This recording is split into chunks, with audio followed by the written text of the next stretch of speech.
Ne regrettez pas les rencontres que vous faites dans votre vie. Le hasard n'existe pas. Il y aura toujours une raison pour laquelle vous rencontrez des gens. Soit vous avez besoin d'eux pour changer votre vie, soit vous êtes celui qui changera la leur. Si vous êtes sur le chemin de quelqu'un, c'est pour l'une des deux raisons suivantes. Soit vous êtes une leçon ou soit vous êtes une bénédiction. Sur terre, les bonnes personnes vous donneront du bonheur, les mauvaises personnes de l'expérience, les pires des leçons et les meilleurs seront à tout jamais dans les souvenirs. Bonjour à toutes et à tous, bon réveil matinal, bienvenue sur Free Matin. Ce rendez-vous matinal d'information, d'analyse et de divertissement sur ESAE TV. Le président de la République du Niger, Mohamed Bazoum, a visité hier la zone industrielle de Glodjigbe, G10. Très impressionné, il nourrit l'ambition de développer un projet similaire dans son pays. La presse locale en parle du plafond plancher. Vous en saurez davantage dans la une des journaux ainsi que sur les autres sujets qui font l'actualité au Bénin au petit matin de ce mercredi. L'Agence nationale d'identification des personnes ANIP réduit le coût lié à la délivrance du certificat d'identification des personnes CIP. Incarcéré à la prison civile de Cotonou, le professeur Joël Frédéric Aïvo a, dans une lettre adressée au garde des Sceaux, fait plusieurs dénonciations relatives au fonctionnement de la justice béninoise, mais également d'ordre politique. Des précisions dans le bulletin matinal d'information avec Colombe Oussou. Nous sommes mercredi, nous parlons spiritualité sur Free Matin. Ce matin, je reçois le professeur David Kofi Aza, prêtre de Fa et président du Conseil national des cultes endogènes du Bénin. Ce jour, nous parlerons du réveil matinal et des invocations qui s'imposent pour une journée fructueuse et féconde. Nous parlerons également du coucher le soir et des dispositions à prendre pour dormir en toute sécurité spirituelle. En sport, nous vous proposons ce matin des commentaires de journalistes sportifs sur la liste de Gernot Rohr. La 6e journée de la Super League Pro démarre ce jour. La Ligue Pro Suite a pris son envol le week-end écoulé. Anaël Dou, dans sa présentation des sports, vous édifiera sur l'actualité sportive au Bénin et hors de nos frontières. Francis Fahami, dans la définition du jour, nous fait découvrir le sigle FAI, défini comme fournisseur d'accès à Internet. Le rôle et les différents types de FAI vous seront exposés à l'issue de cette présentation. Pour ce qui est de l'horoscope du jour, les natifs du signe sagittaire sont les plus chanceux aujourd'hui selon les prévisions natifs du signe. La journée est très positive du point de vue de vos finances et vous pourriez même bénéficier d'une augmentation.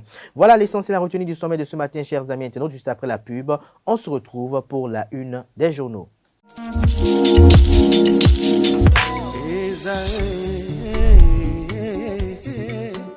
Bonne nouvelle pour la rentrée académique 2022-2023, l'École supérieure d'administration, d'économie, de journalisme et des métiers de l'audiovisuel ESAE vous ouvre les portes de ses différents sites. À Gbedjourmende, à Bomé-Calavi, à Kwakpa et même à Parakou, l'université ESAE vous offre des bons d'études et des demi-bourses dans toutes ses filières en licence 1, 2 et 3. Et pour les 100 premières inscriptions en master 1 et 2, bénéficiez des demi-bourses. Nouveau bachelier, vous avez au moins la mention assez bien. Inscrivez-vous vite à ESAE et bénéficiez d'un bon de 50 000 francs CFA. Étudiants, étudiantes et nouveaux bacheliers, payez 200 000 francs CFA en sciences de gestion, sciences économiques, sciences juridiques et en administration des affaires en licence 1, 2 et 3 et 500 000 francs CFA en master 1 et 2, 250 000 francs CFA en administration générale, administration des finances, journalisme et métiers de l'audiovisuel en licence 1, 2 et 3 et 600 000 francs CFA en master 1 et 2. Alors, inscrivez-vous vite et profitez des offres exceptionnelles mais également d'un enseignement de qualité à l'université d'excellence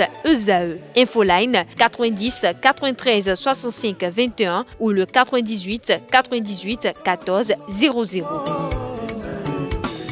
ESAE, l'excellence à un nom.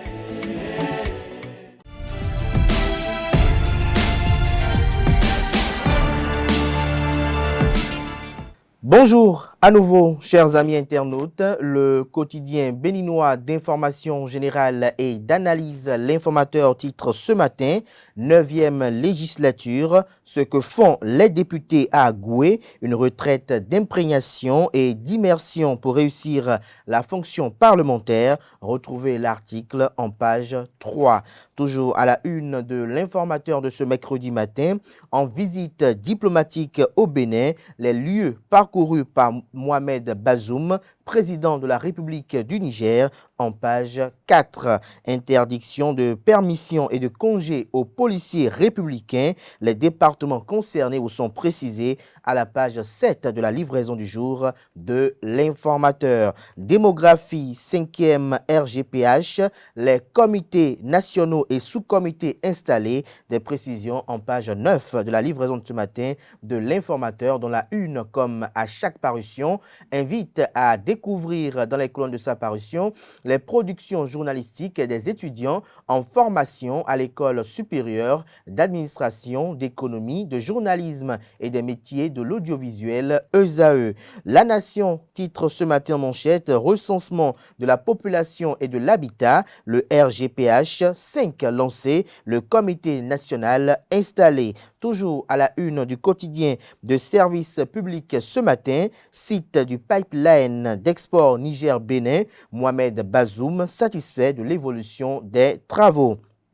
Cérémonie d'hommage à la Cour constitutionnelle, les présidents Robert Dossou et Théodore Olo reçoivent leur tribune scientifique. L'article compte rendu est à retrouver à la page 2. Toujours à la une du quotidien de service public ce matin, place publique au Bénin, c'est Statut qui raconte l'histoire. Des détails sur le dossier aux pages 7, 8 et 9. Fraternité ce matin en manchette, recensement général de la population et de l'habitat, le RGPH 5 lancé pour le développement durable et équilibré du Bénin. Les membres du comité national du recensement installés, des précisions sur leur identité à la page 3. Toujours à la une de Fraternité de ce matin, entretien avec le professeur André Corneille Zanou sur la présidentielle au Nigeria. L'élection de Bola Ahmed Tinubu est une grosse opportunité pour le Bénin. Retrouvez la transcription intégrale de ses propos aux pages 6 et 7. Le matinal ce matin en manchette, maintien de l'équipe gouvernementale par Patrice Talon, une option diversement appréciée, la classe politique entre déception et indifférence. L'article à retrouver à la page 11. Renouvellement des membres de la CAP au ministère des enseignements maternels et primaires. Le gouvernement, pour mettre fin à la pagaille, estime le confrère de Le Matinal. Matin libre, ce 15 mars 2023, titre en manchette, droit des femmes béninoises. Rekia Madougou fait avancer le débat. La contribution de taille de l'experte en inclusion financière. Ses propositions neutres et de bonne foi à Patrice Talon sont à retrouver à la page 3. Toujours à la une de Matin libre de ce matin, violation des droits de l'homme dans les prisons. Faites votre travail avec loyauté, retient-on d'une lettre du professeur Joël Frédéric Aïva depuis sa cellule, une lettre à l'endroit du garde des Sceaux, Séverin Quenom, des précisions aux pages 6, 7, 8 et 9. Toujours à la une de Matin libre de ce mercredi matin, en visite de travail officielle au Bénin, le président de la République du Niger, Mohamed Bazoum, impressionné par la G10. Le Béninois libère ce matin en manchette, lancement officiel du projet RGPH 5 au Bénin, la rupture engagée pour un développement économique et social optimal, les membres du comité national et des sous-comités de recensement installés, des précisions à la page 3. Toujours à la une de Le Béninois libéré de ce matin, reprise des travaux d'extension du réseau de la SB2E à Gbandiangou dans la commune de Boricon. Rufino d'Almeida toujours à l'écoute des populations. Descente du président nigérien à la G10. Abdoulaye Biotchane, ministre d'État, révèle le génie du président Patrice Talon à son homologue Mohamed Bazoum. Le potentiel titre ce matin en manchette.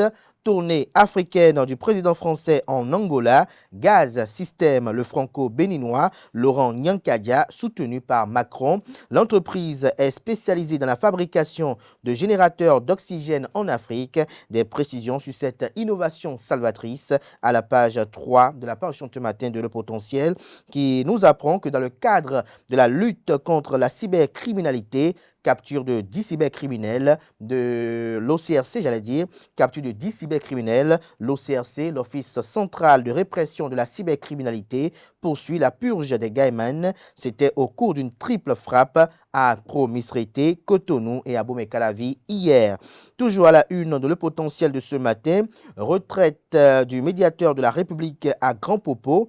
150 recours à traiter en 7 jours. Toujours à la une de Le Potentiel de ce matin, Assemblée nationale, les députés en retraite d'imprégnation et d'immersion à Agoué. La Nouvelle Tribune, non-remaniement ministériel, Patrice Talon crée de nouvelles frustrations, estime le journal. La nouvelle est tombée comme un couperet. Il n'y aura pas un remaniement du gouvernement Talon alors que le pays y était accroché après la traversée des élections législatives. Du coup, naissent de nouvelles frustrations qui pourraient coûter cher au pouvoir en place lors des élections générales de 2026. Toujours à la une de la Nouvelle Tribune de ce matin, taxe foncière, les Béninois invités à s'acquitter de tous les droits dus. Toujours à la une du quotidien La Nouvelle Tribune du jour, G10 au Bénin, le président Mohamed Bazoum impressionné par le développement du site. Le progrès à présent, Bénin-Niger, une coopération riche entre deux pays frères, retient le confrère de la visite d'État du président nigérien à son homologue béninois Patrice Athanas Guillaume Talon. Dabarou, quant à lui, titre à sa une, Borgou, inauguration du centre d'incubation Arziki à Tiré. La fondation Ubi et Vinciane soutient l'entrepreneuriat des jeunes, des programmes de mentorat et sessions de formation mises en place, des précisions dans les colonnes de la livraison du jour du journal. Le premier quotidien économique du Bénin, titre ce matin en manchette. Situation économique dans l'espace UEMOA, Abdoulaye Diop échange avec le président Ibrahim Traoré, le point de leurs échanges à la page 3. En visite à la zone industrielle de Glodjigbe, Mohamed Bazoum impressionné par le sens des affaires du Bénin. Le Figaro ce matin à sa une, cour constitutionnelle, les anciens présidents Robert Dossou et Théodore Olo Honoré, des précisions dans les colonnes de la parution ce matin du journal qui illustre son titre avec une photo de famille des 6 sages de la Cour constitutionnelle actuelle avec les 2 anciens présidents de la dite institution de la République. Mohamed Bazoum au Bénin, une visite à fort impact économique pour les 2 pays, communique Nord-Sud Quotidien à travers sa manchette de ce matin, des précisions à la page 3 de sa livraison du jour. Limitation des naissances, Ganiou Soglo oppose la thérapie de Karl Marx. Des détails sur son argumentaire à la page 6 de la livraison du jour de Nord-Sud Quotidien. Le Grand Regard ce matin manchette parle de critique de la politique extérieure de la rupture. Bako Arifari envisage déjà son après-Talon, s'interroge le confrère. En tant que préfacier du livre La politique étrangère du Bénin d'hier à aujourd'hui, de Marius Lolo, l'ancien ministre des Affaires étrangères Nassirou Arifari Bako a ouvertement critiqué certains choix diplomatiques du pouvoir de la rupture. Sans langue de bois, au cours du lancement de ce livre, le samedi 11 mars 2023, à l'université d'Abomey-Calavi, le député du parti politique Bloc républicain s'est montré perplexe face à la politique extérieure du Bénin sous le pouvoir de la rupture. Des critiques osées qui font penser que l'ancien ministre de Yahi prépare déjà son atterrissage politique après Patrice Talon. Détenu à la prison civile de Cotonou, le professeur Joël Aïvo crie sa misère carcérale, communique Le Grand Regard ce matin à sa une, des précisions sur sa correspondance adressée au ministre de la Justice et de la Législation, Séverin Konom, dans les colonnes de sa parution du jour. L'autre quotidien à présent, visite du président Mohamed Bazoum sur les infrastructures portuaires, le Niger, partenaire privilégié du port de Cotonou. Toujours à la une de l'autre quotidien de ce matin, face aux menaces sécuritaires et humanitaires dans la région, Mohamed Bazoum prône des approches de proximité entre États. Le leader du jour titre ce matin à sa une pour mieux connaître l'organisation et le fonctionnement de l'Assemblée nationale du Bénin. Les députés de la 9e législature en retraite d'imprégnation et d'immersion à Agoué. Les 4 vérités ce matin à sa une, visite du président du Niger au Bénin, Mohamed Bazoum, premier chef d'État à se rendre à la G10. Il veut développer un projet similaire dans son pays. Toujours à la une du même quotidien ce matin, les 4 vérités. importation et commercialisation des tôles ondulées galvanisées, tôles blanches au Bénin malgré l'interdiction du gouvernement. Le président Patrice Talon doit sévir. Le ministre du Commerce et la Douane interpellé. Des frontières bénino-togolaises devenues poreuses. Les tôles blanches interdites stockées puis commercialisées dans plusieurs villes. Et si le ministère du Commerce et ses directions départementales contrôlaient les magasins de stockage et de vente, estime le journal, des précisions sur ces inquiétudes nourries à la page 3. Toujours à la une du quotidien Les 4 vérités de ce matin, Bénin, la NIP réduit le coût de rétablissement du CIP en ligne. Le Monde aujourd'hui titre ce matin à sa une, plus de 2 ans déjà d'incarcération politique au Bénin, nécessité pour Patrice Talon de trouver la forme de libération de ses amis Rekia Madougou et Joël Frédéric Aïva. Nous passons à présent au journal d'Aïbi Info. Séminaire d'immersion des députés de la 9e législature. Clap de fin ce jour, nous apprend le journal. Recrudescence des cas de vol et d'assassinat.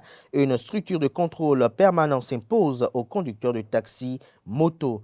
Ce sera tout pour la présentation de quelques titres parus ce jour dans la presse locale. Les quotidiens sont accessibles via Internet pour ceux d'entre eux disposent d'un site Internet. Ils sont également retrouvables dans les kiosques au prix diversement de 300 francs et de 500 francs CFA. À présent, je vous invite à suivre le bulletin matinal d'information qui est présenté ce jour par Colombe Oussou.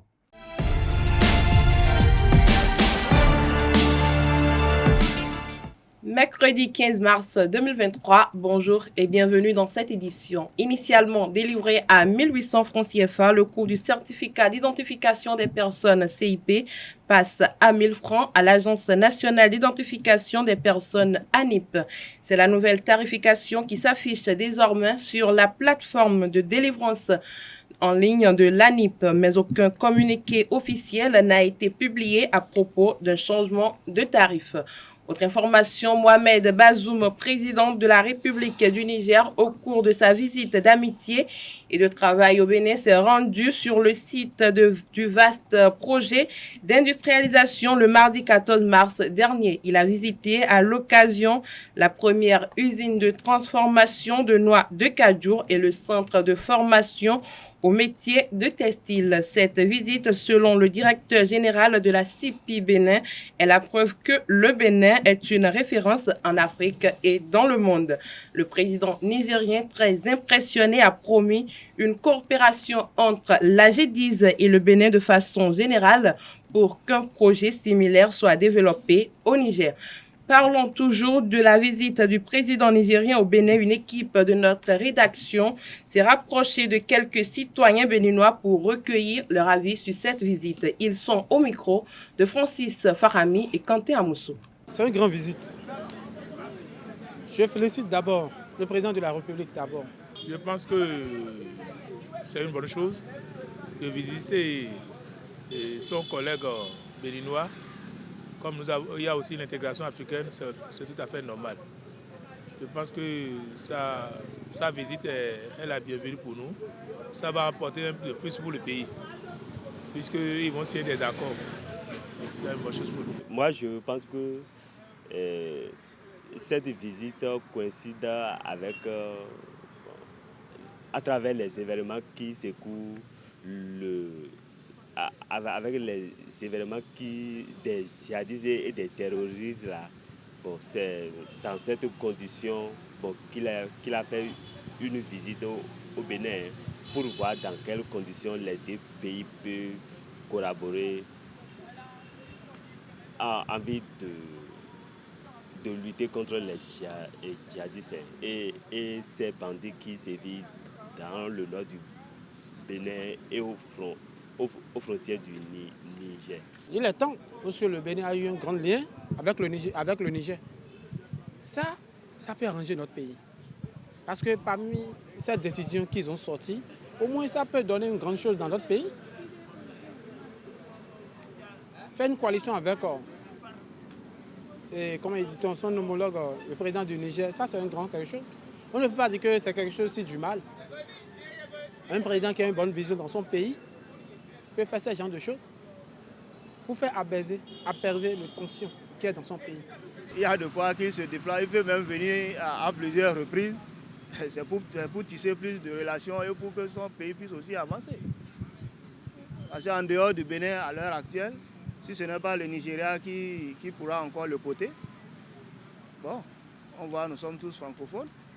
C'est mieux de rester comme il est, le Niger est toujours resté.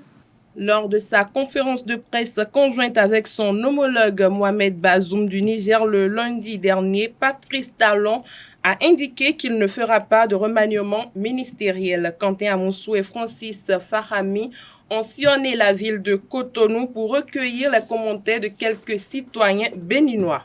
Son Excellence le Président est libre de faire le remaniement à tout moment. Mais le message d'hier qu'il a lancé, moi je pense que un président debout est d'abord politique. C'est une question à ne même pas toucher. C'est bien dit, on ne change pas l'équipe qui gagne. Alors, si on maîtrise déjà ceux avec qui l'on travaille et qu'on a déjà le résultat qu'il faut, je crois que ce n'est pas la peine de dire qu'il faut changer qui que ce soit. C'est lui qui a son équipe. Cela dit qu'il ne va pas remanier. C'est à lui de décider de remanier ou de ne pas remanier. Le président vous a déjà dit dans ce pays qu'on ne change pas l'équipe qui gagne. Je vais vous donner un petit exemple. Si moi j'ai mon société, j'ai nommé mon DG, il travaille bien. Je vois que tout le travail qu'il fait, je vois qu'il amène des financements dans mon société. Moi je ne peux jamais le changer. Il n'a pas menti. On ne change pas l'équipe qui gagne. Quelle équipe gagne ici? Chaque ministre occupe bien sa place. Il fait bien son travail. Pourquoi je vais le changer? Est-ce que dans le Bénin complet, il n'y a pas d'autres personnes qui vont faire valoir leurs compétences? Il fait tout. Je vois qu'il ne vole pas. Il travaille bien. Pourquoi il va le changer? Je ne peux pas le changer. Si je suis à sa place, moi aussi je peux faire comme ça. C'est mieux de continuer avec ceux qui sont là, qu'on maîtrise et qui font le boulot comme cela se doit. Il y a les ministres du gouvernement qui sont assis dans la salle. Je pense qu'il ne peut pas directement dire à ces derniers qu'il veut les remanier. Dire qu'un seul ministre ne peut pas vous faire l'argent, faire truc là, non. C'est qu'est-ce que celui-là donne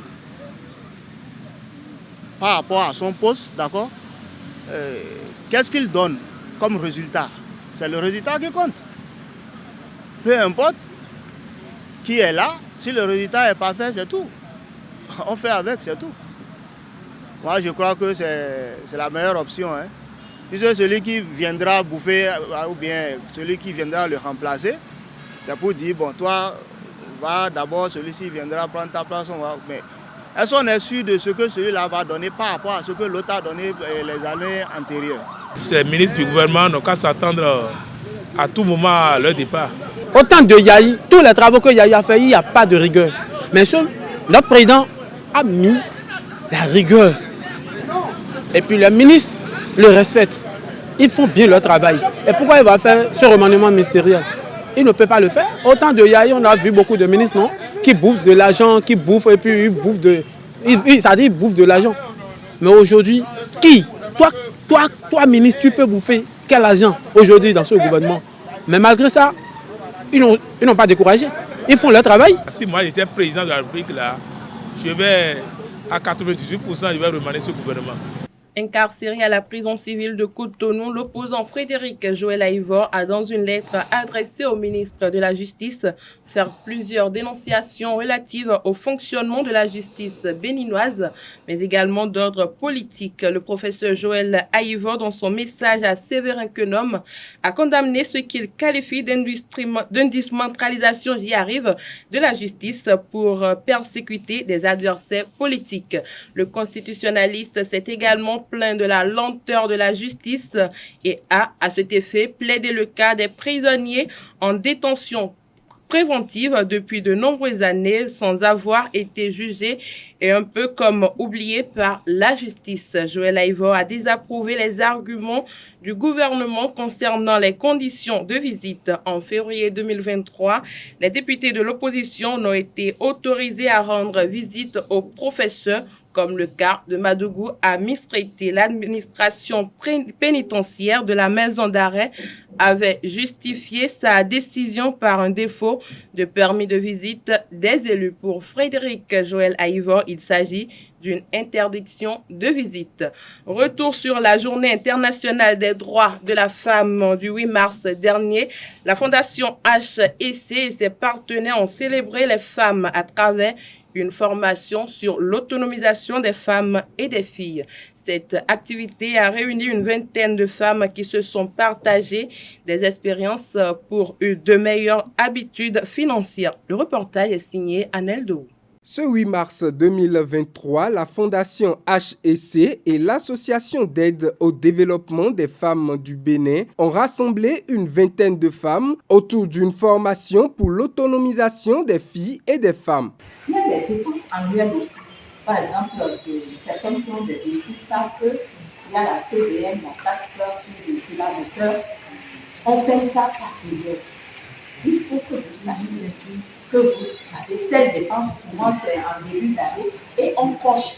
C'est un exercice qui semble difficile, mais vraiment, essayons de le faire. Encore moi, j'essaie de le faire. Occasion pour les participantes de cette fondation de faire le diagnostic de leurs habitudes financières. Que l'argent est utilisé essentiellement les dépenses de la maison.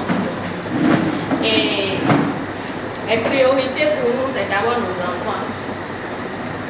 Et là, nous n'avons pas du tout de revenus qui soient permanents. Et le type d'épargne, généralement, pour nous, dans ce groupe, c'est la tontine. À côté de ça, nous avons nos parents qui font gérer. Nos parents qui sont déjà retraités et qui ne sont pas à l'abri de leurs besoins. Il faut leur acheter des médicaments, il faut dégager tout ça, la soutenir.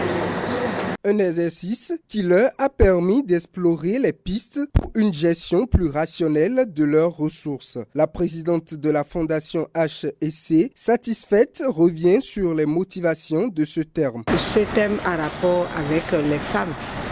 Les femmes, leur rôle dans les technologies nouvelles. De ne pas les exclure de ces technologies-là. Et si on voit, on compare aussi avec le thème de notre formation sur l'autonomisation financière des filles et des femmes. Comment faire pour que la femme ait un bien-être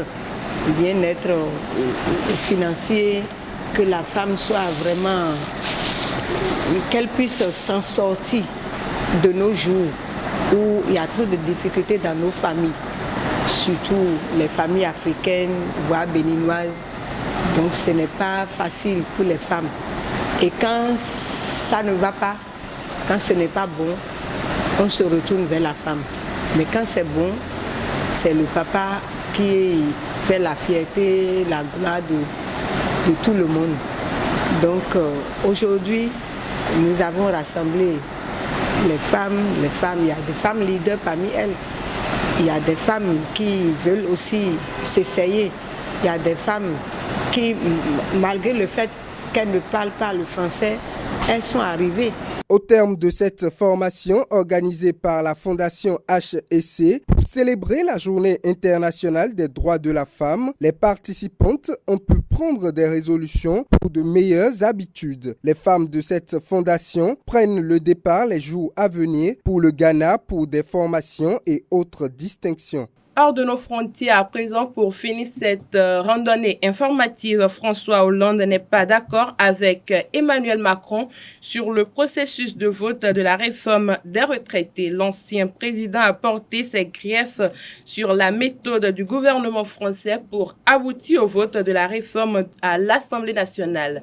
Interrogé sur la question, l'ex-président français a déclaré que le plan de dialogue de Macron et son équipe a été mal ficelé.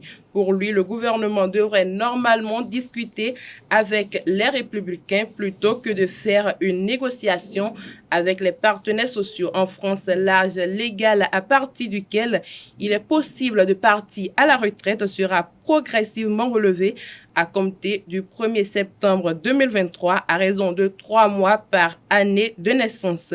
Il sera ainsi fixé à 63 ans et 3 mois en 2027 à la fin du quinquennat, puis atteindra la cible de 54 ans en 2030. Voilà, c'est tout pour le bulletin matinal d'information. Merci pour votre attention. Merci à vous, Colomboussou, pour cette présentation du bulletin matinal d'information. Retrouvé à 19h si tout va bien. Atifa Olafa pour la grande édition du journal télévisé sur EZAE TV. Place à présent à l'invité matinal de ce matin sur Free Matin.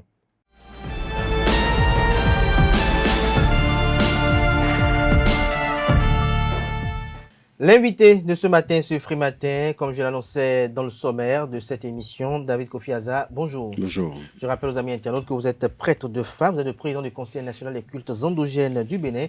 Avec vous ce matin, nous parlons du réveil matinal et des invocations qui sont nécessaires au réveil matinal. Avant de parler du réveil, il faut dormir d'abord, dans un premier temps. Alors, quelles sont les dispositions à prendre lorsqu'on veut dormir je crois que c'est dans le même prolongement. Déjà, je dis bonjour à nos téléspectateurs pour dire que avant de dormir, il faut aussi faire une invocation. Donc, l'invocation du matin, c'est sa suite logique qui est l'invocation du soir. Du soir. Voilà. Okay, donc, il faut commencer par le matin. Alors, donc, on commence alors par le matin. Par le matin avant de venir au soir. Alors, voilà. Au réveil, qu'est-ce qu'il faut faire? Lorsqu'on se réveille de son lit ou de sa natte, est-ce qu'il faut tout de suite mettre le pied droit à terre, le pied gauche à terre? Parce qu'on estime que dans la tradition, tout a une symbolique. Comment il faut se réveiller? Déjà, même, oui, voilà, comment il faut se réveiller? Déjà, il faut dire que cela dépend, ça dépend de votre niveau d'évolution. Je ne veux pas parler des conceptions occidentales. Je veux parler purement africaine. Je veux parler purement béninoise.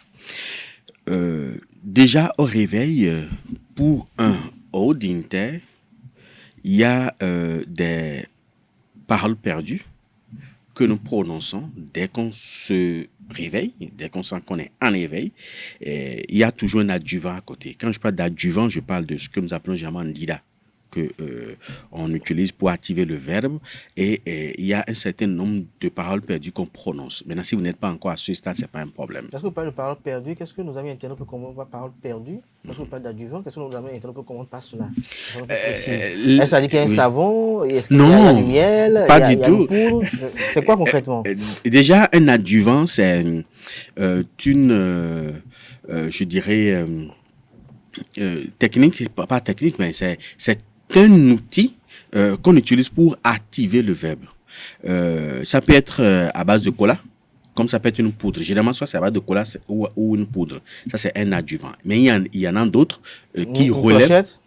Une clochette? Non, pas du tout. Une clochette n'est pas un adjuvant. Un adjuvant, c'est une substance que vous utilisez, que vous mangez, pour activer votre langue. Voilà. Maintenant, ça peut être... il y en a qui sont en savon, et là, ça relève de l'ordre des P. Il y en a qui sont en poudre, là c'est l'ordre des Doche. Et il y en a qui sont en cola, ça c'est l'ordre des Ndida. Donc c'est les trois autres ça. Donc vous utilisez un adjuvant et vous prononcez. La parole perdue, c'est quoi? Ce sont des mots sacrés qui, une fois prononcés, produisent un effet, soit positif, soit négatif. Ça dépend de la circonstance. C'est différent des noms premiers. Les noms premiers sont des noms consacrés des êtres et des choses, parce que tout ce que nous avons sur cette terre, en commençant par l'homme lui-même, a un nom premier. Et ce nom premier constitue un mot sacré, une fois prononcé, peut même détraquer l'individu, qui n'est pas préparé pour, au fait. Donc, quand on parle de Gbeto, c'est pas son vrai nom, c'est autre chose. Quand on parle de la terre, on parle de Akuma, c'est pas son vrai nom. Le vrai nom, c'est autre chose. Et quand on le prononce, ça produit un effet. Et ça dépend de l'intention dans laquelle on se retrouve en voulant prononcer ça. Donc, quand je parle de la parole perdue, c'est soit lié au lever du jour, parce que le jour a un nom, la nuit aussi a un nom. Pourquoi on partage pas ces noms avec nos amis internautes afin qu'ils Non, je ne peux même pas. Non, c'est pas. C'est même pas prudent même pour vos appareils. No. Ça peut griller vos appareils.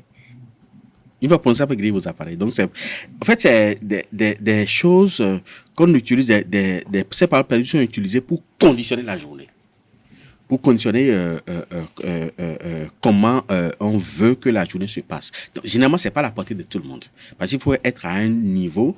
Mais pour les Kudam, qui n'ont pas une grande culture dans nos traditions, mais qui veulent être en harmonie avec les traditions au réveil le matin, comment ils se réveillent alors? Ils se réveillent naturellement. Mais ce qu'ils peuvent faire, c'est-à-dire ce que le commun des mortels peut faire, c'est peut-être ça que nous pouvons livrer sur les ondes. Oui. Voilà.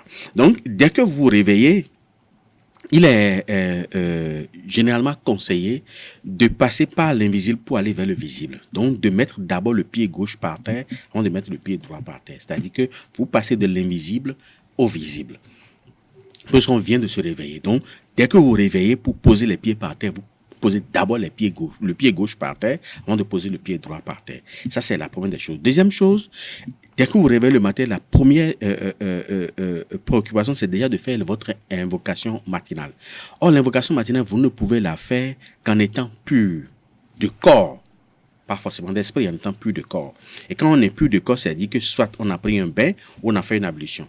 Forcément. Donc, vous devez toucher l'eau pour vous purifier.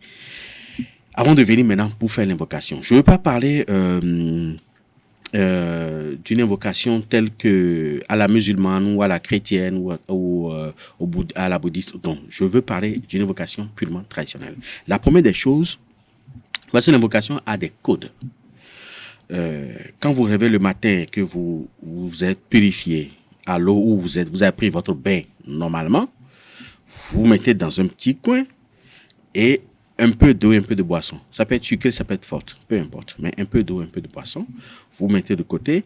Et à partir de ce moment-là, vous engagez votre invocation en commençant par l'être suprême. Quoi qu'en soit le nom qu'on lui donne, qui s'appelle Mao, qui s'appelle Dieu, qui s'appelle Allah, quoi qu'en soit le nom qu'on lui donne, vous commencez déjà par un être suprême qui est au-dessus de tous. Et après ça, on descend au niveau des 4 points cardinaux. Mais en commençant toujours par l'Est. Parce que beaucoup commettent cette erreur-là pour invoquer en désordre les 4 points cardinaux. Il y a un ordre établi. On va d'abord vers l'Est, qu'on appelle Wetonwe. Puis après l'Ouest, qu'on appelle Badawi. Et après le Sud, qu'on appelle Adantoku. Puis maintenant le Nord, qu'on appelle Vovoli. Donc, ça, c'est Bemeji, Yekumeji, Olimeji et Dimeji. C'est les 4 points cardinaux, ça. Et de l'Est à l'Ouest et du Sud au Nord, vous invoquez les 4 points cardinaux. Puis vous invoquez le ciel, ou les cieux, puis la terre. Ça, c'est basique. Maintenant, après ça, si vous croyez à nos divinités, vous invoquez les divinités. Mais si vous ne croyez pas à nos divinités, vous passez ça de côté. On invoque toutes les divinités? Non, on invoque la décade divine. C'est-à-dire pour un petit rappel. La décade divine, ce sont les 10 divinités de base qui constituent les diverses ramifications de l'être suprême. Ces divinités de base, je les cite dans l'ordre, c'est d'abord Bokoleba, qui est l'éclaireur, qui ouvre la voie. Puis après, nous avons Segbolissa et Minona. Après, on a Sakpata, on a Tohosu, on a Dan, on a Hebiosu, on a Gou, on a Hoho et on a Tokyo. Tokyo, c'est Clito. Donc, si vous croyez aux divinités, vous invoquez les divinités. Si vous ne croyez pas, passez de côté. Puis après, vous revenez maintenant à votre égrégore familial. En commençant par l'être que vous connaissez, qui est le plus ancien décédé au niveau de la lignée paternelle. Et vous commencez par là, vous les citez, vous les invoquez, vous invoquez leur esprit. Quoi qu'en soit la formule que vous utilisez, hein, telle personne, Nilowe, ou Ndjavaloué, Nilowe, ou Ndjavaloué, ainsi de suite, jusqu'à les citer à l'ordre. Maintenant, quand vous finissez d'invoquer l'invisible maintenant, il y a 4 grandes ramifications au niveau du visible? Du visible. Non, quand vous finissez d'invoquer l'invisible, c'est-à-dire les défunts, les divinités et tout, vous commencez maintenant votre invocation, proprement dite.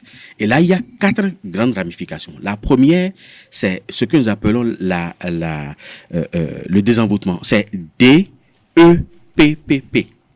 D-E-3-P. Le premier D, c'est le désenvoûtement. C'est-à-dire que vous demandez à ce que l'invisible, à ce que vos ancêtres vous débarrassent, vous désenvoûtent de toutes les imprécations, des mauvaises vibrations, des envoûtements, les malédictions issues des ennemis. Ça, c'est la première des choses. ou désenvoûtement. Et après le désenvoûtement, il y a l'expiation. Parce que consciemment ou inconsciemment, volontairement ou involontairement, on peut poser des actes qui peuvent être des actes fautifs. Donc, susceptibles de vous apporter des châtiments. On demande à l'invisible de vous expier ces actes fautifs-là. Ça, c'est l'expiation. Puis après, vous demandez maintenant la purification.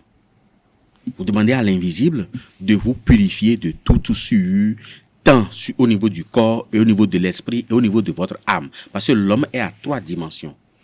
Donc, le corps, l'esprit et l'âme. Et après la purification, en fait, vous demandez maintenant la protection.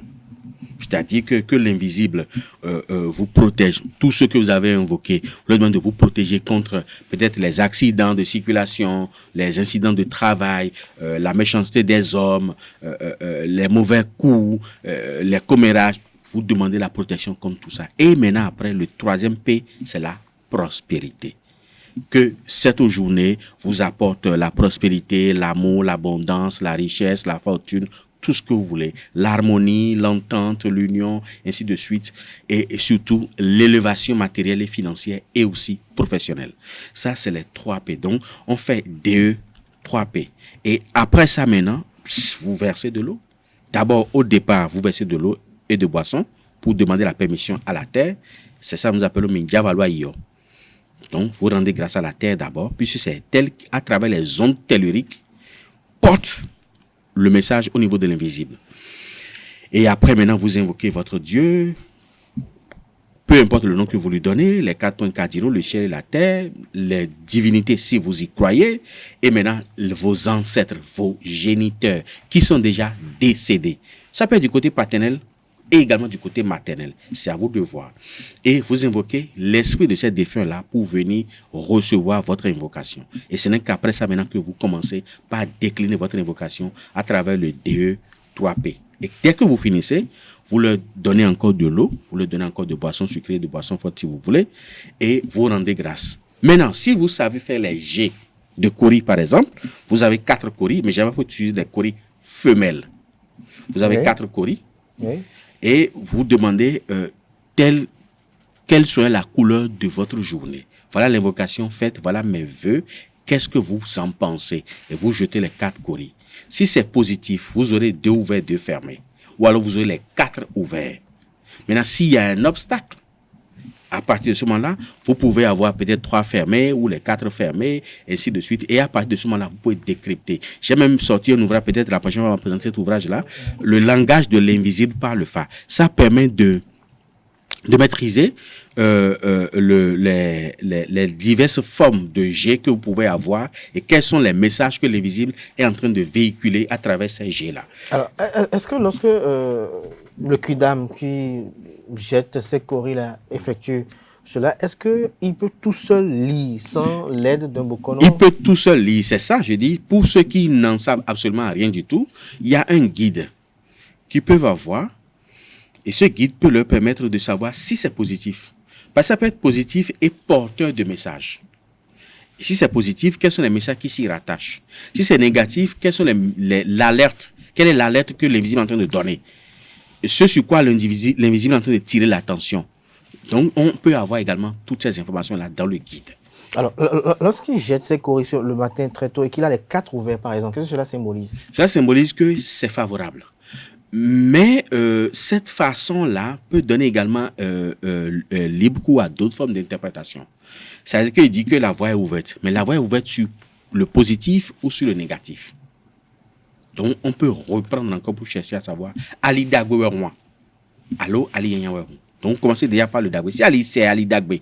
Donc, si c'est positif, vous aurez maintenant 2 ouverts, 2 fermés, ou ça peut reconfirmer les 4 ouverts. Et là, vous savez que c'est une voie positive. Mais si c'est une voie négative, ça va vous signaler ça également. Et vous leur confiez, profitez en même temps pour confier à l'invisible de vous débarrasser de ces vibrations négatives susceptibles de débranler votre journée. Alors, tout à l'heure, vous avez dit il faut verser de l'eau à terre, il faut verser de la sucrerie à terre. Nous sommes en pleine modernisation des choses, oui. Professeur David Kofi Azar. Est-ce que vous voyez aujourd'hui quelqu'un se réveille le matin et effectue tout ce procédé-là que vous avez énuméré? C'est à peine 5 minutes. Ça ne dépasse pas 5 minutes. J'ai déjà fait ça avant de venir ce matin. Vous êtes habitué, vous êtes de la tradition. Mais pour quelqu'un, un internaute qui vous suit par exemple, et qui peut-être croit en la tradition et peut-être a parfois de la nonchalance à faire certaines choses. Vous savez, parfois il y a des gens qui ont de la nonchalance à prier ou peut-être à aller à l'église. Alors, comment il peut faire tout ceci? Comment il peut, peut-être s'il vit seul, peut-être verser de la sucrerie par terre et ne pas sûr que le soir en rentrant, des cafards, des fourmis vont l'entendre? Non, c'est pas. Moi, je le fais tous les matins dans ma chambre à coucher. Et c'est carrelé. Mais pourtant, il n'y a pas de fourmis, il n'y a pas de cafards. Mais alors, dites-nous, quelle est la connotation de verser de l'eau à terre? On voit généralement des gens, avant de manger, ils versent de l'eau à terre. Avant de boire, ils mettent un peu quelques gouttes à terre. Quels sont les procédés et quelle est la connotation en réalité? La connotation, c'est que ça permet de vivifier, de vitaliser l'invisible qui vous accompagne.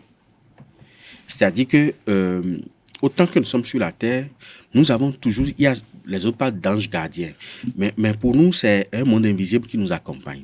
Et ça dépend également de votre niveau dans la hiérarchie traditionnelle. Si vous êtes à un niveau très élevé, c'est que c'est tout un monde fou qui vous accompagne. Et ce monde fou-là qui vous accompagne quelque part, et que vous voulez manger et boire, il est de bon ton que vous versez un peu cette boisson-là par terre, un peu l'eau par terre, et même le manger, on prend un tout petit bout qu'on dépose par terre. Pour dire merci à cet égrégore-là qui vous accompagne et qui vous évite, qui vous devance des fois pour vous éviter de mauvais présages, quoi. Et pourquoi certains, quand ils mangent, ne finissent jamais totalement le plat aussi? Oui, un haut dignitaire ne finit jamais totalement le plat. Et quand il finit même de manger, il faut mettre quelques minutes avant de débarrasser le plat. Parce que dès qu'il finit de manger et qu'il arrête de manger, l'invisible commence par manger. Si le plat est vide, ce n'est pas bien. C'est comme si vous allez quelque part avec votre chien, par exemple, qui a faim autant que vous mangez et puis vous ne lui réservez absolument rien du tout. Demain, il aura du mal à assurer votre sécurité. Il aura du mal à vous accompagner. Parce qu'il va se dire, même si je l'accompagne, je n'ai rien du tout. Même si c'est votre propre enfant qui vous accompagne tous les jours, que vous ne lui donnez rien, même pas de l'eau à boire, la prochaine fois quand vous allez l'appeler, il va dire, papa, je suis fatigué. Papa, je suis fatigué. Mais il y a une chose, professeur David Kofi Azar, que vous dites quand même. Lorsque je mange, je veux manger ainsi et que je ne mange pas tout, je laisse un peu à l'invisible et autres. Alors, quelle est la connotation encore des rituels que je fais lorsque je suis au contact permanent de l'invisible? Pourquoi je vais encore faire des rituels après? On peut faire des rituels après, les rituels de vitalisation, par exemple. C'est-à-dire que donner à manger à la divinité en bonne et due forme, c'est-à-dire donner à manger ce que la divinité a l'habitude de manger. Parce que tout ce que nous mangeons, évidemment, l'invisible peut également consommer. Mais l'invisible a des spécificités, a des normes. Mais comment l'invisible mange? Parce que lorsque je mets la boisson à terre, c'est vrai, elle se tarit. Je peux estimer que peut-être ils ont bu, mais le repas, il reste toujours en entièreté. Non. L'invisible est une source d'énergie. Quand l'homme mange, tout ce que nous mangeons est ressorti, presque entièrement. Mais il y a quelque chose qui reste dans le corps. Ce qui reste dans le corps, c'est ce dont nous avons besoin. La substance dont nous avons besoin, l'énergie dont nous avons besoin, qui se trouve dans cette nourriture-là. Parce que tout ce que nous mangeons nourrit notre corps physique, nourrit l'esprit et nourrit l'âme. D'où les interdits. Parce que notre esprit peut ne pas supporter un certain nombre de choses. Donc, vous interdit de ne pas manger ça pour ne pas contrarier l'esprit et l'âme. Mais aussi votre corps également. Donc, ce que nous mangeons, nous le rejetons également. Mais le corps prend soin d'extraire ce dont lui il a besoin. Au niveau des divinités, ce n'est pas le même mode de fonctionnement. C'est-à-dire que vous mettez là ce que la divinité va manger, ou même la boisson ou l'eau. La boisson que vous mettez par terre, la divinité absorbe l'énergie dont elle a besoin et laisse le reste qui n'est que coquille vide. C'est comme, je vous donne l'exemple. Si vous avez, par exemple, les internautes qui nous suivent peuvent le faire pour venir témoigner.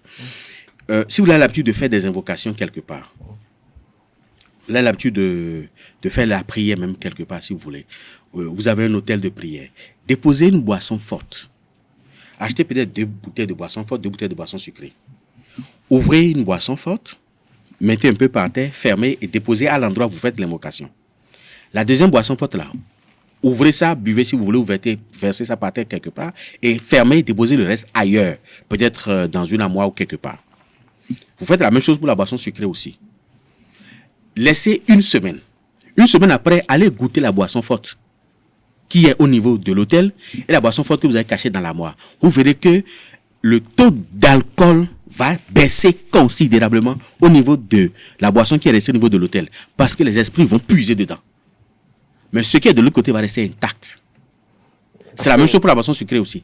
Parce que de l'autre côté, d'autres boivent avec vous. D'autres boivent avec vous, mais ils n'ont pas besoin du liquide en tant que tel, mais ils ont besoin de l'énergie vitale qu'il y a dedans. Et ils puisent l'énergie vitale dedans. Donc, dès que vous buvez, vous allez sentir que le taux de sucre de la boisson sucrée a considérablement baissé. Et que même le goût, la saveur, tout ça là est parti. Est parti. Voilà. Alors, David Kofi Azar, dites-nous, quel est l'intérêt des invocations du matin? L'intérêt des invocations du matin, parce que vous savez, on ne sait jamais.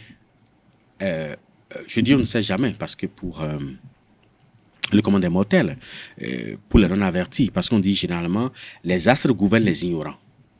Les astres gouvernent les ignorants. Mais les initiés gouvernent les astres. Vous voulez parler de l'horoscope, c'est ça? De l'horoscope, de tout. L'horoscope, c'est pour les bébés au lait. C'est pour ceux qui n'ont aucune notion spirituelle en eux. C'est sur ceux-là que ça peut agir. C'est pour ça que je dis, les astres gouvernent les ignorants. Si vous êtes ignorant, les astres vont vous gouverner. Mais si vous êtes des initiés, vous gouvernez les astres. C'est-à-dire que vous anticipez, vous programmez l'invisible. Et les invocations matinales font partie de ce logiciel-là qui permet de programmer l'invisible. C'est-à-dire que on ne peut pas, si vous êtes un ignorant, vous pouvez savoir à quel moment un incident majeur et néfaste peut vous arriver. Ça peut être de là à là seulement. Or, si vous êtes sous le sceau d'une évocation matinale et que des énergies, des esprits, des entités vous surveillent, ils vont vous devancer parce qu'eux, ils savent par anticipation tout ce qui va se passer dans le visible. Parce que tout ce qui se passe dans le visible est d'abord décrété dans l'invisible. Or, eux, ils sont dans l'invisible. Donc, ils savent que à telle heure maintenant, telle chose va se passer sur telle personne. Mais ils vous observent si vous ne demandez rien. Parce qu'ils sont dépourvus de volition. Tant qu'on ne leur demande pas quelque chose, ils n'ont pas le droit de le faire. C'est pour ça que la prière est indispensable pour l'homme. L'invocation est indispensable pour l'homme, pour programmer l'invisible. Donc, en ce moment-là, s'ils sentent qu'il y a un événement néfaste qui va se produire, ils vous devancent parce que vous les avez déjà invoqués, ils vous devancent pour déjouer ou tout au mieux atténuer cet incident-là pour que cela ne soit pas fatal. Donc, c'est pour ça que c'est indispensable de faire l'invocation matin, de confier sa journée, parce que nous ne pouvons pas nous-mêmes assurer toute notre protection à tout moment.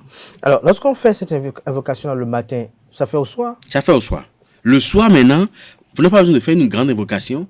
Le soir, vous versez, avant de vous coucher, vous versez un peu d'eau par terre, un peu de boisson par terre, pour remercier ceux que vous avez appelés le matin. Et leur confier maintenant votre nuit. Parce qu'on peut être en plein sommeil et faire une crise. Si cela devrait arriver, eux, ils vous réveillent. Et vous serez en éveil avant que cela ne se produise, pour que l'effet soit atténué, pour qu'on puisse prendre les dispositions pour vous éviter une surprise létale.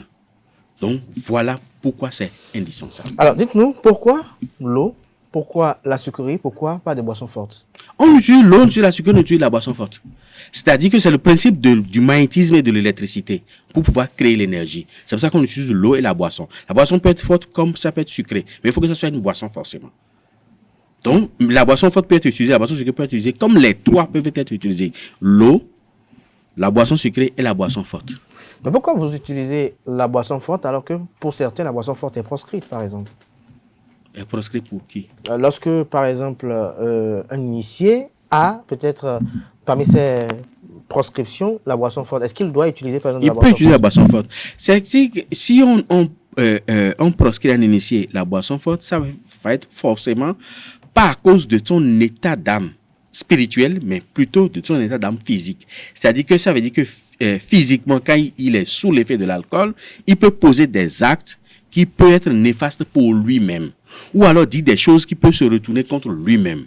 Ou alors cet état d'esprit peut empêcher l'invisible de lui transmettre des messages ou lui faciliter l'intuition par rapport à telle ou à telle réflexion. C'est pour ça qu'on interdit, mais ce n'est pas à tout le monde.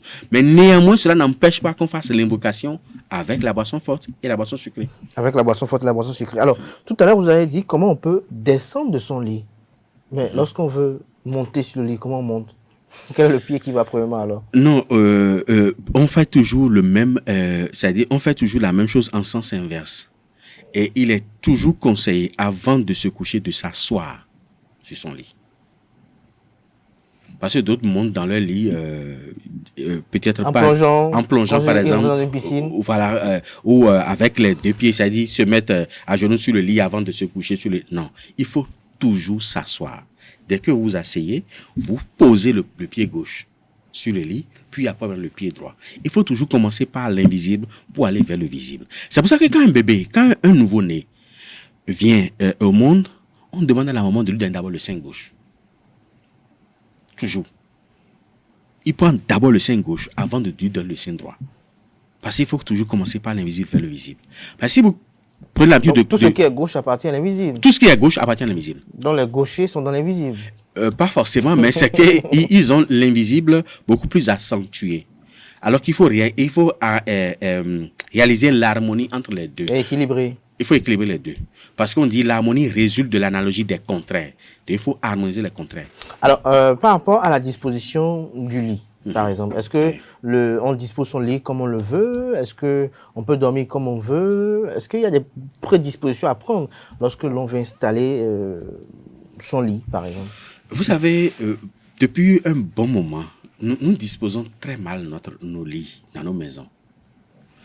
Vous savez, le lit doit être disposé à telle enseigne que la femme doit pouvoir quitter le lit sans passer par l'homme. Elle ne doit pas traverser l'homme. Elle ne doit pas traverser l'homme. C'est un danger. Parce que la femme qui est menstruée et qui traverse l'homme vide la carapace occulte de l'homme. C'est-à-dire l'homme au fil des mois et des années va perdre complètement sa protection invisible. Si elle est menstruée. Si la femme est menstruée. Si elle est menstruée et qu'elle traverse l'homme. Oui. Le pire, c'est quand elle a fait un enfant et que l'enfant n'a pas encore 3 mois. C'est elle au didème. Oui. Donc, une femme dont l'enfant n'a pas, le nouveau-né n'a pas encore 3 mois, c'est même plus dangereux qu'elle enjambe son mari. C'est très dangereux. Après les relations sexuelles, si la femme doit enjamber l'homme avant d'aller faire sa toilette intime, c'est encore très néfaste. Donc il faut disposer le lit à telle enseigne que soit la femme sort de l'autre côté, ou alors elle sort par le bas. Et là, c'est la meilleure disposition. Ou alors, il faut éviter que le lit soit collé au mur de part et d'autre. Peut-être que au niveau de la tête peut être collé au mur, mais il faut éviter que ça soit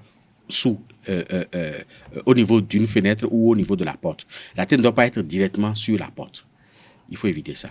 La tête ne doit pas être directement sur la porte? Non. Mais elle peut être collée au mur? Elle peut être collée au mur.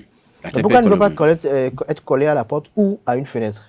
C'est pour éviter les entrées néfastes des énergies négatives. Parce que les énergies négatives ne rentrent jamais par les murs. Toujours par une entrée. Alors, mais est-ce qu'elle peut rester sur le même alignement d'une fenêtre ou bien d'une porte? Bien sûr, elle peut rester sur le même alignement d'une porte ou d'une fenêtre. Mais quand on ouvre la porte, on ne doit pas tomber directement sur la tête. Il faut éviter ça. Il faut éviter cela. Alors, quelle est la disposition? Est-ce que la tête doit faire face à, je sais pas, à un point cardinal ou... Il faut éviter que la tête soit tournée vers le sud. La disposition du lit doit être en telle enseigne que la tête ne doit pas être orientée vers le sud. Vers la mer. Vers la mer, il faut éviter. Parce que mais des coups, où il y a Tahoe, c'est celui qui est décédé qui envoie sa tête à l'océan. Mais est-ce qu'elle peut être oblique? Ça peut être oblique. Même le pied peut être vers l'océan, peu importe. Vous pouvez vous orienter votre lit vers l'est, vers l'ouest ou vers le nord. Mais la tête jamais vers le sud. Ça a des inconvénients. Et c'est même parfois létal. C'est même létal. Alors, autre préoccupation par rapport à tout ce qu'on dit, parce que ce matin, on parle en outre des dispositions que l'on prend lorsqu'on se réveille, lorsqu'on veut dormir. Mais est-ce qu'il y a des dispositions à prendre? Parce que tout à l'heure, vous avez dit, par exemple, au réveil, qu'il faut se laver d'abord, il faut avoir... Mais est-ce qu'il faut parler d'abord avant de faire ces invocations? Est-ce qu'on peut échanger avec quelqu'un avant de faire ces invocations? Est-ce qu'une fois ces invocations faites à la tombée de la nuit, est-ce qu'on peut encore échanger avec quelqu'un avant de s'endormir? Ou bien sûr, quand on est prêt de dormir? Non, quand on est prêt de dormir, on peut faire son invocation, mais après ça, on peut également parler. Ça ne gêne pas pour les invocations. Maintenant, pour les invocations matinales, c'est parfois conseillé de n'adresser la parole à personne avant de le faire. Vous pouvez vous lever même à 5h ou à 6h du matin pour le faire. Laver les mains, le visage, brosser les dents et tout ça là, nettoyer votre pied et tout. pour le faire. Mais il y a quelque chose que je voudrais ajouter pour attirer l'attention. Si la nuit, vous allez au nord, il faut toujours vous laver avant de dormir. On va au nord, c'est-à-dire pour ceux qui ne sont pas initiés, qui ne comprennent pas. Si pendant la nuit, avec madame, vous chosez les choses, il faut vous laver avant de dormir. Et non, dort flou, c'est-à-dire que quand vous finissez de choser les choses, ne dormez pas comme ça sans pour autant toucher l'eau. Mais ils diront qu'ils ont fait la toilette. Oui, si vous faites la toilette, la femme fait la toilette, c'est bon. Si l'homme fait la toilette, c'est bon. Mais parfois, le couple ne fait absolument rien du tout. Et puisque parfois, quand on chose les choses à un certain niveau très élevé... Dans une bonne jouissance excellente. Voilà, c'est que c'est le sommeil qui vous prend, du coup. Donc, mais là, bonjour les infections aussi. Hein. Donc, il faut éviter. Il faut toujours faire la toilette intime ou prendre un bain avant de dormir. Mais pourquoi vous insistez sur le fait de toucher l'eau, de prendre la toilette intime? Pour vous purifier. On devient vulnérable en ce moment. On est vulnérable. Juste après, on est vulnérable. Et pour les initiés, ils prennent toutes les dispositions pour qu'il y ait de l'eau à côté. S'ils ne peuvent pas se laver, ils vont laver au moins leurs mains. Il faut toujours toucher l'eau après l'acte. Toujours l'eau après l'acte. Alors, je vais vous amener à dire autre chose également. Certaines de la tradition, par exemple, disent, puisqu'on parle de réveil, on parle de tout ce qui fait, on fait le matin avant de sortir. Certaines disent, par exemple, que lorsque l'on se lave, on se lave de la tête aux pieds. Oui. Une fois arrivé aux pieds, on ne remonte pas. On ne remonte plus. Parce que se laver, en fait, c'est un rituel. Se laver, c'est un rituel. Il faut toujours commencer par la tête. Jusqu'à ce que vous descendez progressivement. Prenez tout votre temps. Mais lorsque je viens au pied, que je vois que mon épouse est bien mousseux et que je vois que je dois encore refrotter mon visage. Il ne faut jamais faire ça.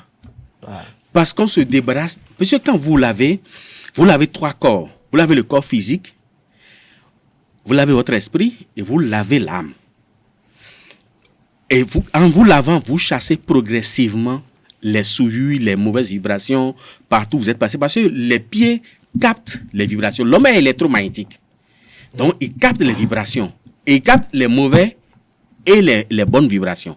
Donc, en vous lavant, vous vous débarrassez déjà depuis la tête de ces mauvaises vibrations-là jusqu'au niveau des pieds. Quand l'éponge touche les pieds, l'éponge a touché c'est comme si l'éponge a touché une fourmilière. Ne remontez plus l'éponge, sinon vous allez encore vous souiller davantage. Vous souillez davantage, voilà. Donc, dès que vous arrivez au niveau des pieds, le bain est terminé. Vous pouvez reprendre peut-être 2 heures après, ou 1 heure après, ou même 2 jours après, mais le bain est terminé. Alors, tout à l'heure, vous étiez en train de dire que le matin, il faut parler à personne, mais aujourd'hui, on parle à travers plusieurs procédés. On parle à travers des SMS, donc on peut parler à travers un SMS avant de faire un SMS, ce n'est pas parler à quelqu'un. Peut-être faire un audio, c'est parler à quelqu'un le matin. Maintenant, c'est pour ça qu'il est conseillé de vous lever tôt pour faire votre invocation matinale. Parce qu'au fait, dès que vous vous levez le matin, avec ou sans adjuvant, le taux de, je dirais, le taux de vibratoire de votre verbe est très élevé. Et au fur et à mesure que la journée s'égrène, c'est que ça diminue jusqu'au soir, il reste pratiquement plus rien. Et c'est pour ça que généralement, même les femmes peuvent également utiliser ça à bon escient, c'est-à-dire qu'elle se lève le matin, elle ne dit rien à personne, elle va faire sa toilette intime. Et pendant qu'elle commence par faire sa première toilette intime le matin, elle commence par faire des bénédictions pour son mari, des bénédictions pour ses enfants. Si elle est fidèle, je dis bien, si elle est fidèle, si elle n'est pas fidèle, quelles soient les malédictions qu'elle fait ou les bénédictions qu'elle fait à son mari, ça ne marche pas. Parce qu'il y a conflit vibratoire. Donc, il faudrait qu'elle soit fidèle à l'homme. Et là, les matins, si elle passe chaque matin à faire des bénédictions d'évolution, de prospérité, d'abondance, peut-être de voitures, de belles maisons pour son mari, tôt ou tard, ça finira toujours par arriver. Ça finira toujours par arriver. Alors, ce matin, nous allons parler des invocations au réveil et même au coucher. David Kofi Azan, nous sommes pratiquement à la fin de son entretien. Vous allez regarder droit dans la caméra et dire quelques mots, peut-être livrer encore quelques astuces à nos amis internautes qui sont friands de ce que vous dites ce matin et qui espèrent et qui ont soif d'avoir encore beaucoup plus d'astuces pour une vie davantage saine, une vie prospère. Déjà, je veux dire, on dit enfant, c'est-à-dire que la nature est assise sur le verbe. Et nous avons, en tant que Beto, c'est-à-dire que le père de la nature, nous avons le pouvoir de codifier, d'organiser, de programmer notre vie, donc chaque jour que nous vivons.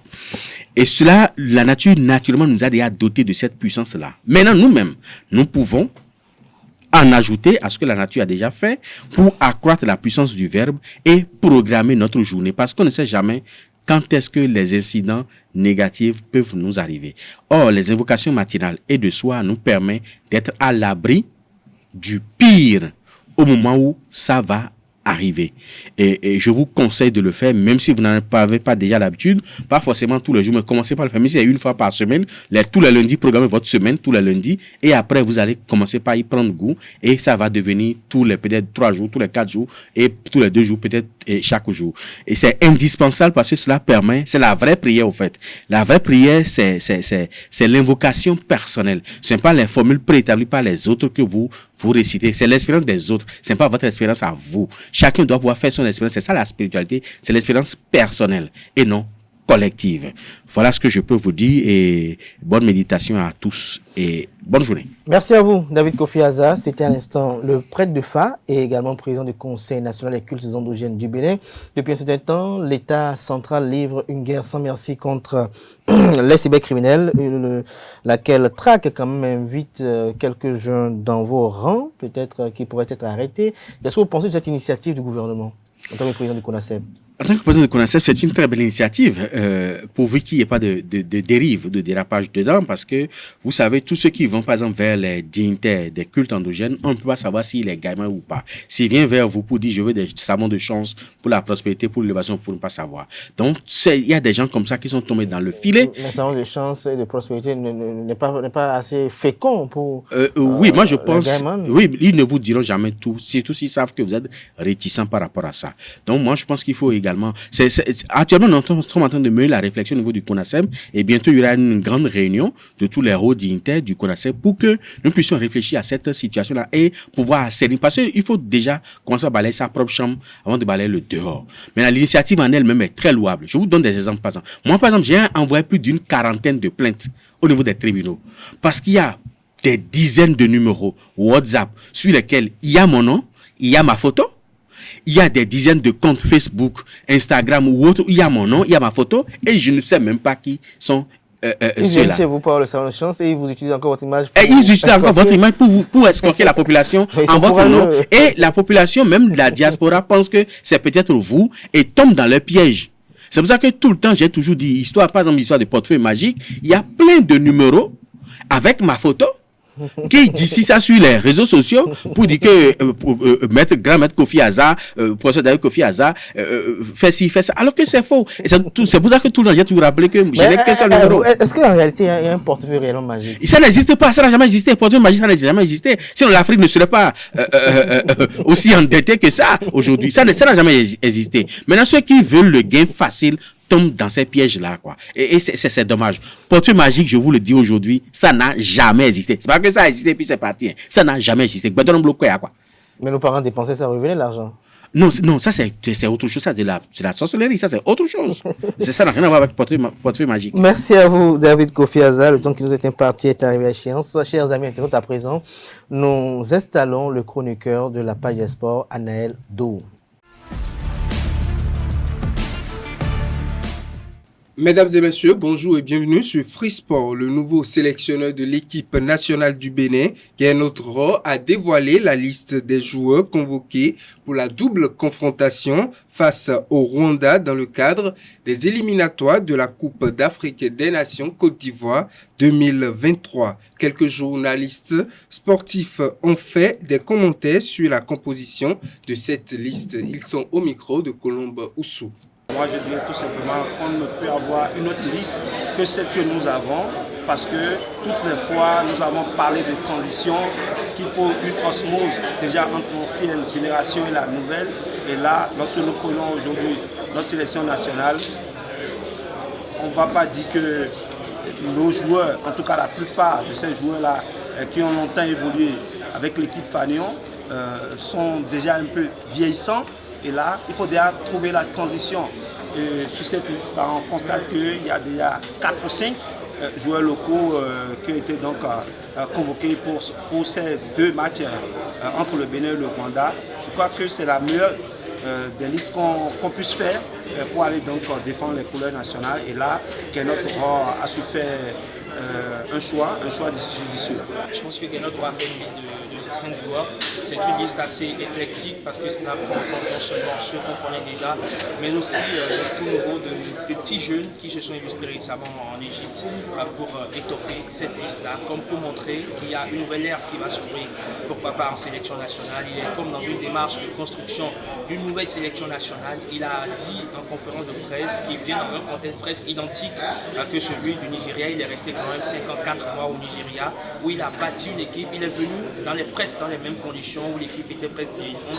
Il fallait la rajeunir. C'est ce qu'il a fait au Nigeria. Oui, effectivement, on pourra nous opposer du fait que le Nigeria a un vivier important de footballeurs et que le Bénin n'est pas pareil. Mais il faut quand même à un moment donné renouveler cet effectif-là. Nous sommes tous d'accord sur le fait que beaucoup de joueurs de l'effectif du Bénin sont déjà vieux et qu'il faille forcément une transition. C'est ce que Guénot a commencé aujourd'hui en convoquant 4 jeunes qui étaient à la Coupe d'Afrique des Nations U20 avec d'autres joueurs du championnat également. C'est dire que le nouveau sélectionneur national veut se bâtir, ou du moins veut bâtir une nouvelle équipe, on va dire, sur les anciens qu'on connaît déjà, mais également des jeunes qui progressivement vont faire le pas dans l'équipe. Il a dit lui-même en conférence de presse, laisser ces jeunes-là presque sans encadrement, ce serait un cadeau empoisonné et donc on va attendre ce que cela va donner, ce maillage entre les nouveaux, ce mix, j'allais dire, entre les nouveaux et les anciens. Pour la première liste de Guénot, c'est vrai qu'on s'attendait beaucoup plus, pas forcément à des surprises, parce qu'on sait qu'il faudra beaucoup plus s'appuyer sur la liste. Ceux-là qui sont les habitués, les têtes de gondole de l'équipe nationale. Mais après, il faut reconnaître qu'au Bénin, on n'est pas trop habitué à avoir des jeunes dans l'effectif. Mais il a pris quand même le risque de lancer une certaine majorité de jeunes, beaucoup plus de 20 ans ou de moins de 20 ans dans l'effectif. Et je crois que c'est aussi ça déjà l'essentiel parce qu'il a dit qu'il est là beaucoup plus pour travailler sur la reconstruction de l'équipe nationale. Du coup, il faudra forcément faire avec les jeunes. Si on veut réellement faire cette reconstruction, il faudra s'appuyer sur les jeunes, tout en ayant un œil sur les anciens qui sont là, s'appuyer sur eux pour essayer de construire le nouveau noyau autour d'eux. Et on a surtout des jeunes qui ont montré quand même qu'ils ont du talent, qu'ils ont du potentiel pour, pourquoi pas, apporter un plus à la sélection nationale. Qu'il y ait 4 joueurs jeunes ou pas, ça nous fait des choses. Parce que j'estime que pour être en équipe nationale, il faut le mériter. Ce n'est pas parce qu'on a été quart de finaliste à la Coupe d'Afrique des Nations Juniors qu'il faut forcément être en équipe nationale. Pour moi, ce n'est pas parce qu'on a été 2 fois homme du match qu'il faut forcément être en équipe nationale. Pour y être, il faut le mériter. Et si Guénot a fait ses choix, c'est parce qu'il mérite ses choix. Je ne suis pas fanatique de ceux qui pensent qu'ils ont fait si, il faut les mettre en équipe nationale. Stéphane Sessenon a 200 ans, s'il mérite d'être en équipe nationale, il le sait. Ça, c'est ma philosophie. Je pense que les choix ne sont pas discutables. Quand on prend un peu... Le choix discutable aujourd'hui, c'est au niveau des buts. Comme me disent juste, quand on prend les 52 pays africains ajoutés à toute la carte mondiale, les meilleurs gardiens que nous avons. Je ne suis pas satisfait des prestations de Saturnin à la but. Mais pour le moment, entre le moins et le mal, c'est le moins mal. C'est comme on dit dans ma langue. Quand on regarde dedans, il y a le mieux, c'est lui. Je ne suis pas son fan, mais il le sait très bien. Mais là, pour le moment, c'est le meilleur. Quand on prend les gardiens des 3 premiers clubs au championnat au niveau de la Super League, il y a Lotto, Coton et Consort, qui sont les meilleurs gardiens que nous avons. Qui peut mieux faire que Saturnin à la queue? Il n'y en a pas.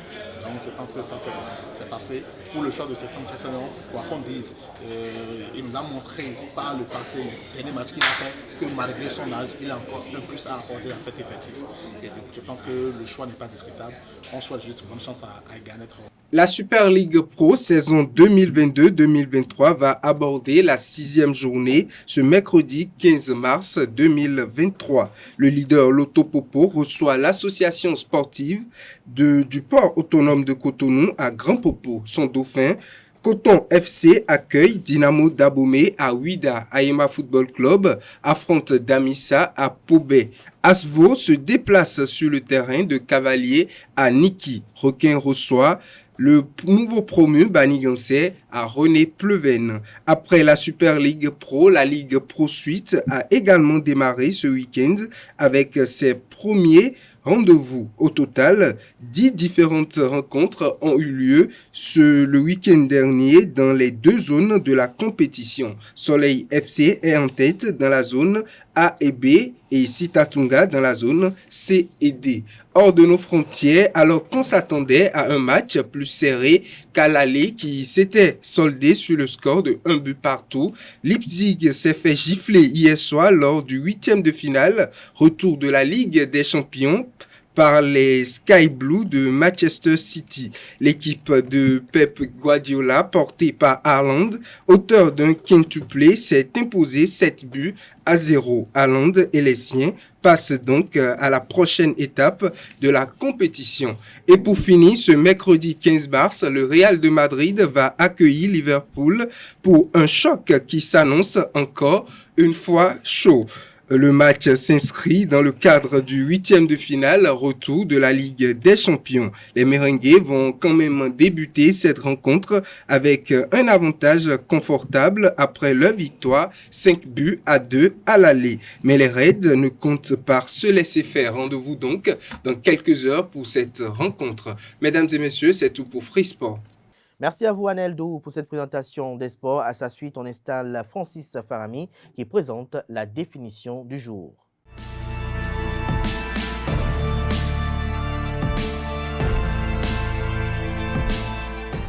À toutes et à tous, bonjour. Bienvenue dans la définition du jour.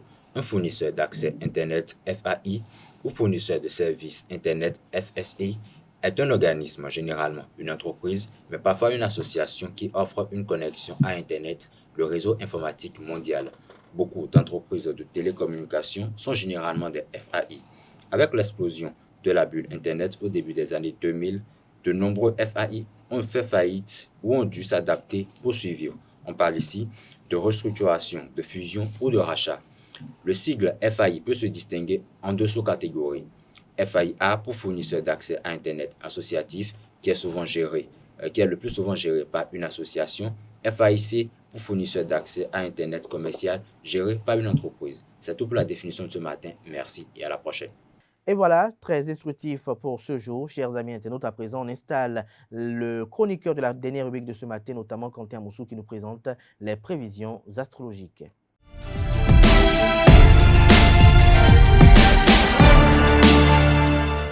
Bonjour Bélier, vous prenez des risques calculés et cela pourra vous profiter. Taureau, vous êtes du genre à foncer mais n'éloignez pas la nécessité de faire vos comptes. Gémeaux, ne prenez pas de risques inutiles, soyez raisonnable et résistez à l'appât du gain. Amis du signe Cancer, par votre intégrité et votre sens de l'organisation, vos comptes se porteront merveilleusement bien. Lion, à présent, les astres favorisent les embellis financières aujourd'hui. Des occasions peuvent se présenter dans votre carrière et vous permettre de renflouer votre compte en banque. Vierge, vous avez des pulsions d'achat pas complètement déraisonnables et vous privilégiez l'utilité pratique. Balance, à présent, un placement réfléchi pourrait être valorisé, mais tâchez de bien y réfléchir avant d'agir, et tâchez de bien y réfléchir avant d'agir et ne pas vous éparpiller dans la mise en place de ce projet. Scorpion, la période est propice pour soigner votre apparence. Sagittaire, la journée est très positive du point de vue de vos finances et vous pourriez même bénéficier d'une augmentation.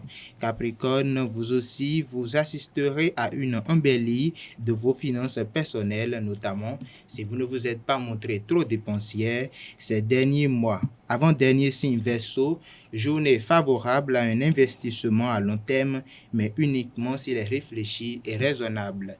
Poisson, pour finir, vous traversez une période faste. Vous pourriez faire quelques profits, encouragés en cela par la bonne influence astrale. Néanmoins, n'oubliez pas de demander conseil. Et voilà qui me fait alors l'horoscope du jour. Merci de l'avoir suivi. Merci à vous, Kanté Amoussou, pour cette présentation. Chers amis internautes, ceci prend fin Free Matin de ce matin. Merci à toutes et à tous pour l'attention et la fidélité accordée à ce programme télé sur Eusaï TV. Nous ne cesserons de vous remercier, car sans vous, nous ne sommes rien. Portez-vous bien. On se retrouve demain jeudi par la grâce et la volonté divine. Jusque-là, portez-vous bien et belle suite de programme sur Eusaï TV.